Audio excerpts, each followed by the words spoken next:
a song for you. You're listening to Deep Purple Smoke on the Podcast. I will do one episode for each song the band recorded in the studio. However, this is a fan podcast and not band endorsed. It's more of a tribute to their long history, well beyond just the hits, and my way of giving something back to a band that has given so much to me. Let's dig in!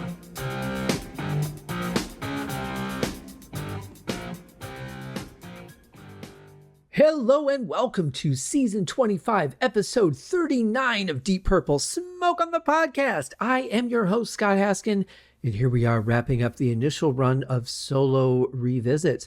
I would imagine, as we talked about on the Bleeding Obvious episode with Steve and Nate, I would imagine that there will be a few guests for me when the new album comes out. But since we don't know anything about the album yet, I can't schedule guests. They're not going to know what songs they're going to want to talk about. As of the day that I'm recording this, which is April 20th, there is no update on the album.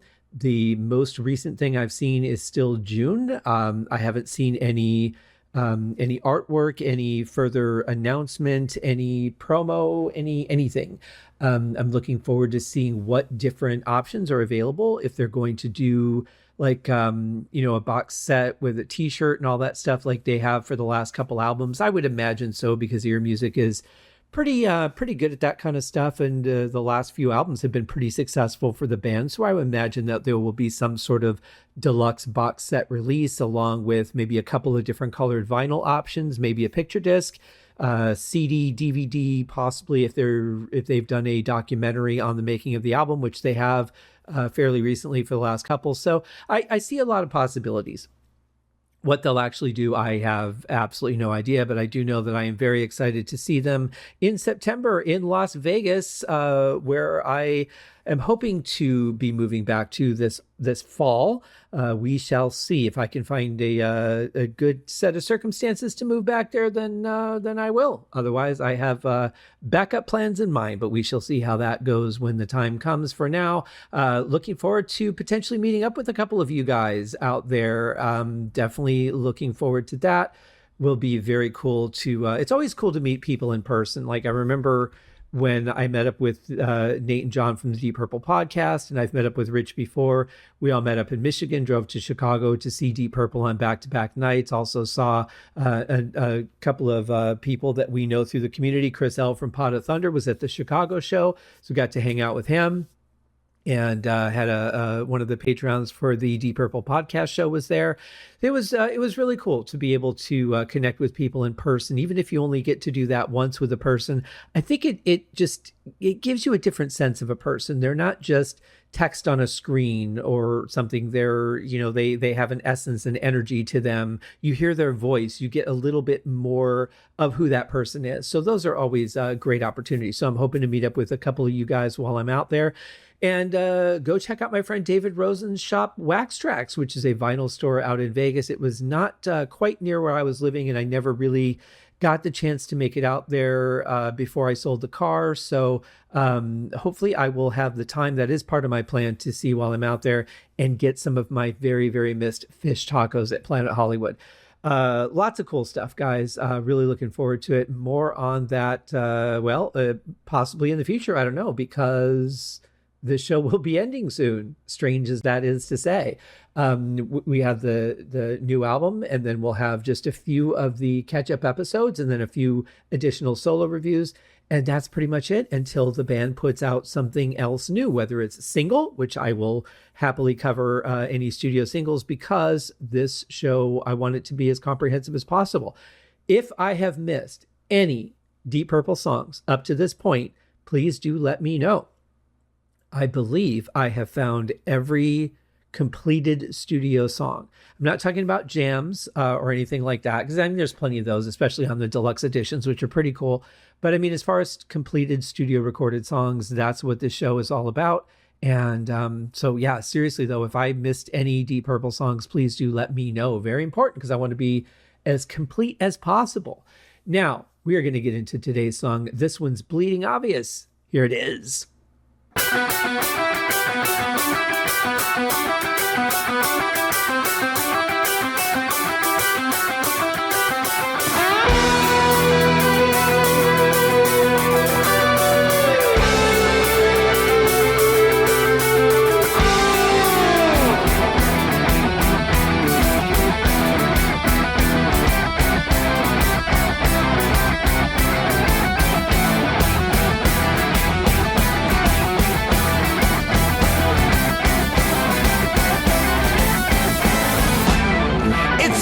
I just love that swing that Ian Pace puts into that, because even though this is in 7, it really feels almost like it's in 3/4, because he's going a 1 2 3, a 1 2 3, a 1 2 3, a 1 2 3. But the way that it's accented really kind of throws you off of the fact that it's actually in 7. And when I first heard the song, I had to listen back to the beginning a couple of times because it was really throwing me off as far as the count goes. Now, the count really is only important to musicians, or if you're doing some sort of choreography to a piece of music. In general, for most people listening, the count really doesn't matter. You're just following the song, and it's not something that you focus on. For me as a drummer, I'm always interested in breaking down odd time signatures, seeing if I can find them, that sort of thing. But for the general listener, probably not as important. They just know it feels a little different than, what they would normally expect, like a straight 4/4 beat.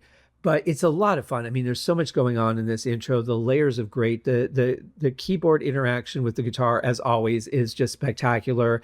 The bass is nice and heavy in here. It just has such a great feel, and it's such a long build. I mean, 36 seconds to get to the vocals is a long time for a Deep Purple song. Usually, we're around somewhere between 15 and 20, I would say, on the average. So 36, quite a bit of time, but it's a great build. And honestly, I part of me feels perfectly satisfied with what we get. And part of me is like, but what would they have done if they went like one more round of this riff? What would they have added? What would they have changed? Because you could feel it evolving a little bit as it goes while the basic structure is still there. But the Hammond sound sounds fantastic. Love what Simon's doing here. This is just a killer opening for a piece of music. Honestly, the opening of the song would have also been a great album opener, as far as I'm concerned. Started off so easy, now it's clear as mud. Your life is complicated, and I'd help you if I could. Time is slipping by, and things are moving fast. You got a long way to head, my friend, if you said the best for last. I'm not sure if it's Now What or if it's Bananas or exactly where it falls, but I feel like we're getting a more classic style of Ian Gillan vocals on this. The step up following the music, of course, is the music, but I just feel like the way that he's singing it is very reminiscent of like somewhere in the Steve Morse era. I can't quite put my finger on where it is, but I want to point out, I had mentioned in the episode with Nate and Steve that this reminded me, something about it kind of reminded me of Uriah Heep. And I went back and listened. I knew it was on the first couple albums. I knew it wasn't Salisbury. And it was Very Heavy, Very Humble. And it was a song called I'll Keep On Trying. Just has a similar feel to it in the verse, the way that it goes up and the way that the vocals follow it. Not exactly a match, of course, but that's what came to mind when I was listening to this on the episode with them. Great song. I absolutely love that album. And this has just such a good feel to it. I love the rhythm behind the vocals. I love the storytelling Ian Gillan style here we get. The rhythm of it is great. I mean, there's just nothing for me to say about this song that it needs improvement, that it needs a better mix, like just nothing. I'm fully immersed in enjoying this music. It's bleeding obvious. What a thing to say. Don't mind the rest of us. Have it your own way. There's something I'm hearing in the background that I didn't hear before. Actually, I've never noticed before. I think very likely, because Ian Pace is playing the ride here, likely he's going from the main section of the cymbal, the surface of it, over to the bell, which is going to be like the edges of the cymbal, or the body of it, I should say, tends to ring out a lot more. It tends to start to deaden when you get closer to the bell. But if you're like on the very edge of it, you're going to get a lot of that just like shimmery sound effect on top of the ping of it hitting the stick hitting it. But the closer you get to the bell, the deader that shimmer gets and the more pingy the ride cymbal gets. And then if you're hitting on the bell, it's a very bright sound typically. I think that's what we're getting here. I'm hearing something. I don't think it's done. And the only reason I am considering that as a possibility is just because of the bells that we get later, but I don't think it's quite that. I'm pretty sure it's Ian Pace just every once in a while hitting that center bell on the ride cymbal that's changing up the sound. And that's not uncommon for him. But it doesn't sound exactly like that, but it's kind of blended in a little bit. So that's pretty interesting that I haven't caught that before. But I love the feel of this. It's such a transition. You know, you've got this really intense, heavy, progressive intro, a pretty straightforward verse, and then you get into this part, which has just a completely different feel. Really dig this tune. You raise your voice to make your point, and I'm trying to get some sleep. I said, man, it's all right by me, but you're getting in way too deep. Got it all the first time round, so turn it down, give it a rest. It's not that complicated, and I know what's coming next. Yeah, we're getting some nice accents from Don Airy there on the Hammond, which are quite enjoyable. Again, like it's, you know, the first verse is straight, then they add a little bit to the next one as they go forward through the song. Very classic build for Deep Purple. And again, like they're just not a copy-paste band. So you've got to have something in there that makes each verse a little bit different, hopefully each chorus a little bit different, although they're more likely throwing things in the verse usually than the chorus. A lot of times the chorus might be just some like guitar work in between or some keyboard shots in between, but the verse, I guess because you hear it more, it stands out a little more. The verses sound typically a little bit thinner than the chorus because they're paving that path for the vocal to tell the story, whereas you don't need that as much in the chorus. The chorus is going to repeat.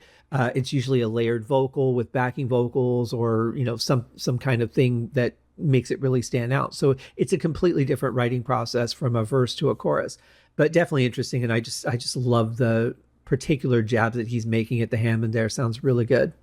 It's all so obvious, you shouldn't be surprised,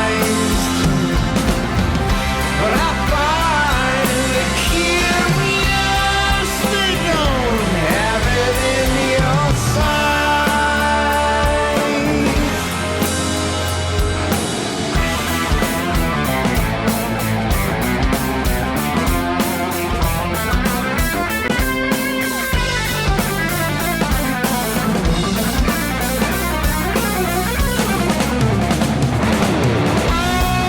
I mean, seriously, this is just magic. You think about it and you're like, Simon has not been in the band incredibly long before they started writing and recording this album. I mean, he'd been doing some shows with them, and I'm sure they might have had some kind of writing sessions. I'm sure they built a camaraderie on stage, but when you get back into the studio and the red light's on, it's a very different story. A lot of people feel pressure. A lot of people hate the studio. And I feel like all of these guys are so comfortable. You know, you think about even Steve Morse going back to Perpendicular, his first album in the band, and there's some of this same sort of technical stuff in there. And like, you must feel so confident and so comfortable with yourself as a player, as a writer, and with the people that you're playing with to want to venture into this territory because they're so tight together. I mean, you're talking some incredible players, don't get me wrong, but I think even for them, when the recording light is on, it still takes a certain amount of guts and confidence to record music like this with that sort of intensity. And I love that we're getting that right off the bat with Simon. Very similar to, I think, something that Steve might have done on a song like this. The whole thing is just really, really fascinating. I love the way that the bass is there and it does that run and then it just drops down to the lower note frequency. And the whole thing is just so dynamic and magical. I absolutely love this section.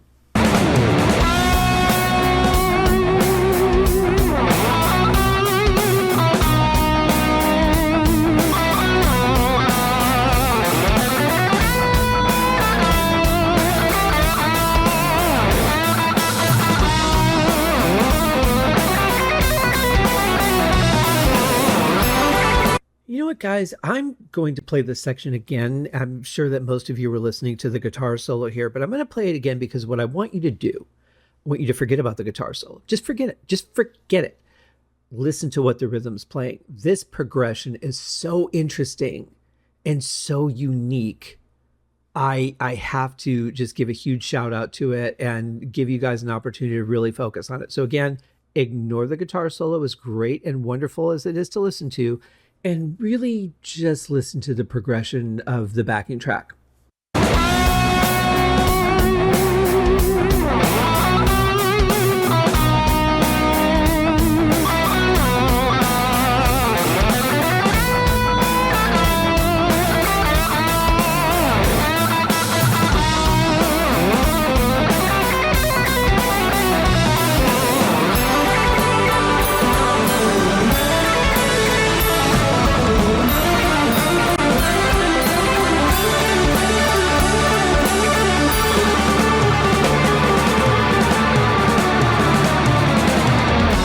Okay, so here's where I have my first complaint about the song, and I have two of them. This part with the bells, I absolutely love it. I mean, the bells are crisp, they're clean, they really add a lot. But what happens is when these come in, it squashes everything else down. It makes what the guitar is doing very muddy. It mixes in with that backing rhythm track. It just kind of gets dirty sounding here. And it's really because of, again, pushing that brick wall limiting, where it's just squashing the dynamics out of this part. And it's really sad because I can tell what they're playing is something cool. And I just feel like we're losing the detail and the dynamics of it, which, I mean, when you got guys that are playing at this level and you can hear what they're doing in this song, to lose that makes me wish they didn't put the bells in at all, because as cool as those are, and a nice addition that they make, they're really unnecessary if it's going to cost you the way everything else sounds because of the way that it's compressed. So that's one complaint. I mean, they certainly did not have to compress it so much that the bells did that when they came in, but you can hear how bright the bells sound on top of everything else. Now, granted, the bells are not competing with the frequency that anyone else is playing. So it's not like they're fighting for space. They're fighting within the overall volume, but they're not fighting for space and frequency where, you know, two sounds are going to cancel each other out. The decay of the bell is also not interfering with anything. So you really don't run the risk there. But what you do have is just that bell coming in and you hear everything else just get squashed down and just get kind of ugly sounding and muddy. So that's one of two complaints I have about this song. There may be more if I discover something else, but love the idea, hate the production of it.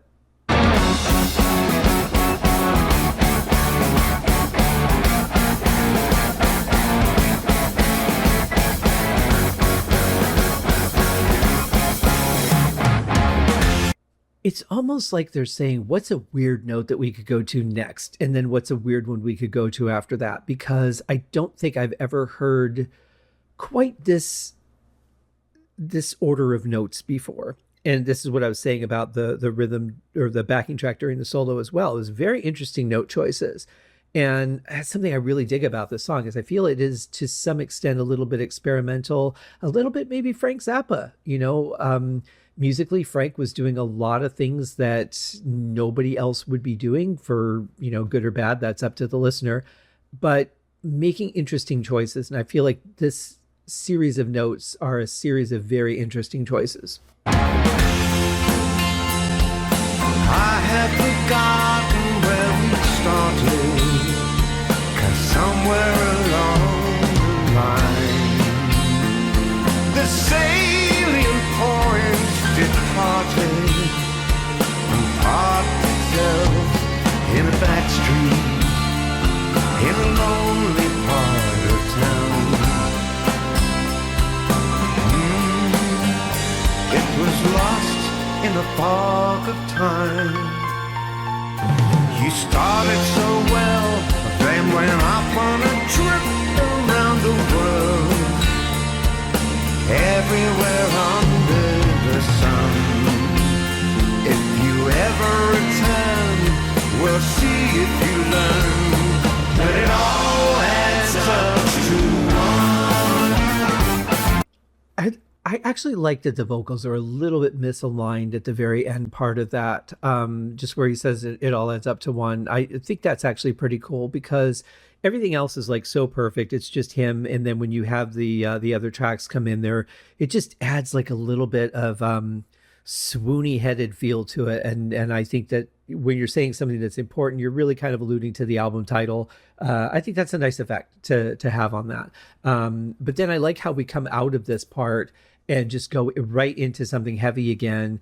No, no warm up to it, no build, no lead up, nothing, just like boom, right back into it. I think it has a much better punch that way.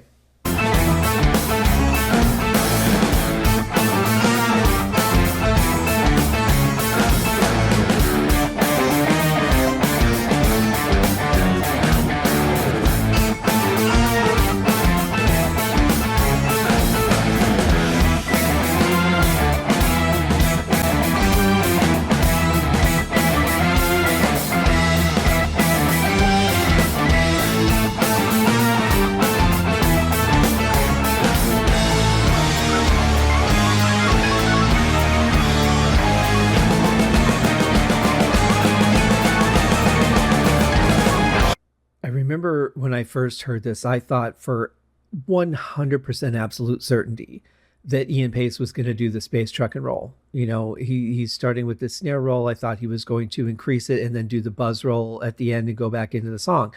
And there would have been nothing wrong with that if he had chosen to do that. But I feel like that's something that's so prolific in that song. He did it somewhere else, and I can't remember exactly where it was at the moment, but it was like it's just a really short version of it. And I thought it was kind of cool because it felt like a little bit of a throwback at that point. But like to do it here in this long build up in a very unique and interesting song, I don't think I would have liked it because this song really stands on its own. It's a very different piece of music for the band. And I really just like it the way it is as far as that goes. Not a place for a throwback. So I'm glad he didn't do that. But every once in a while when this song comes up, I'm like, oh, he's going to do oh, wait, is he? I can't remember now. And then he doesn't, and I'm happy. So thank you, Ian. I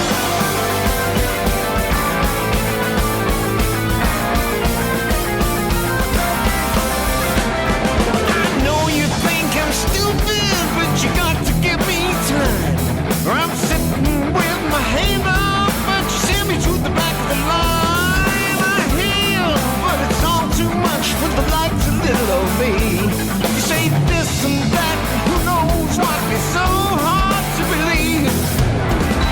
It's bleeding obvious if what you're trying to say the same as all the rest of us in quite another.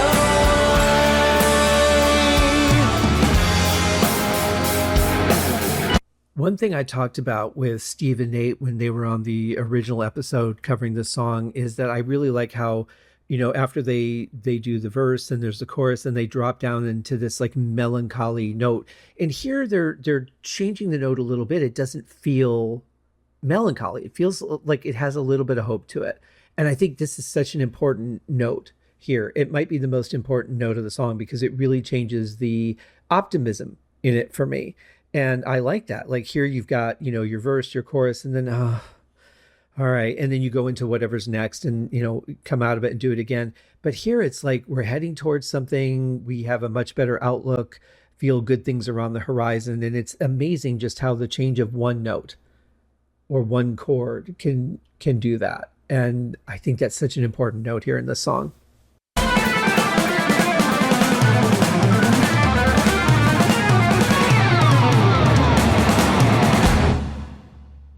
Okay, killer ending, no doubt about that. It defines the end of the song. It defines the end of the album, and it's fine. It really is. But potentially, and here's where my second gripe comes into the song. I've been thinking about this a lot in the week since we recorded the original episode for this show. I actually think it would have been cool to maybe do a shorter build here and then go back, like maybe have done a shorter part of that middle section breakdown when things are calm and they end with that, and it all adds up to one. and then bring that back here, maybe make it a little bit longer, but just kind of end the album on a bit of a happier note instead of a technical one. Again, absolutely nothing wrong with the way that they chose to do that here. But I think for me and just my taste in music, I think I probably would have wanted that if I could make any change on this album. I think it's fine, but I think it would have been a more powerful ending. I'm thinking of like Before Time Began from Rapture of the Deep, something that kind of just, has a good feel to it at the end. But, for you more, I mean, I'm certainly a prog guy myself, but for the prog ending, I think it ends fine. But I think just for an overall thing, I think I would have liked that a little bit more, maybe, but maybe not. I mean, maybe if they would have written that way, I would have said, I really wish they'd done a more progressive ending to define the end of the album. I don't know. But just in this moment, as I'm thinking about the arrangement, that would have been an option, obviously, and one that they either didn't think of or chose not to do. But either way, we get the song that we get, and it's a fantastic song. I mean, obviously, I've been speaking praise through the whole episode. But yeah, really, really great track.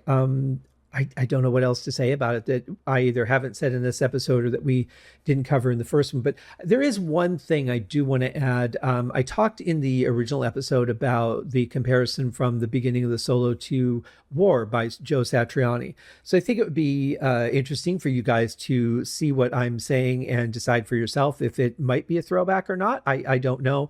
Of all the people, I mean, it's Joe Satriani. He was in the band for a time.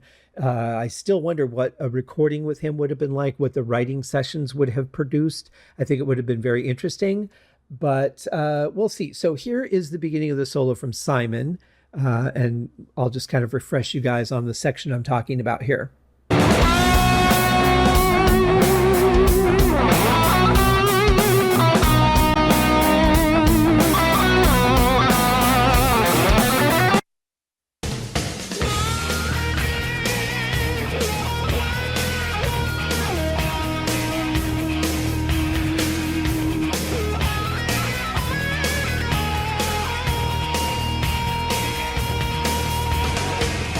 So anyway, that's the part I was thinking of. It repeats, that's the kind of the verse of the song. So it's not in the solo section, but it's an instrumental anyway. So anyway, what do you think? That's the question for you guys to decide for yourselves. For me, that's going to wrap it up for this episode, and potentially, currently for this season, I do have a few of the Missed Connections episodes to record. We haven't started on those yet, but this isn't going to air for a while. Like I said, I'm recording this April 20th. And it's actually just turned over to the 21st, and it's time to make the announcement of the episode airing today. So I will thank you guys very much for listening to this episode and to all the episodes you have. Thank you for those who have shared, who have left a review for the podcast on Apple Podcasts or iTunes. Very, very much appreciated. If you guys have and you haven't let me know, please send me a note and let me know that you have. And if you can, send me a copy of the review, because the plugin is still not fixed and we don't know if or when it ever will be. So thank you guys all very much for all the support. Words cannot express how much it means to me. You guys have a wonderful day, and we'll see you in the next one, guys. Cheers.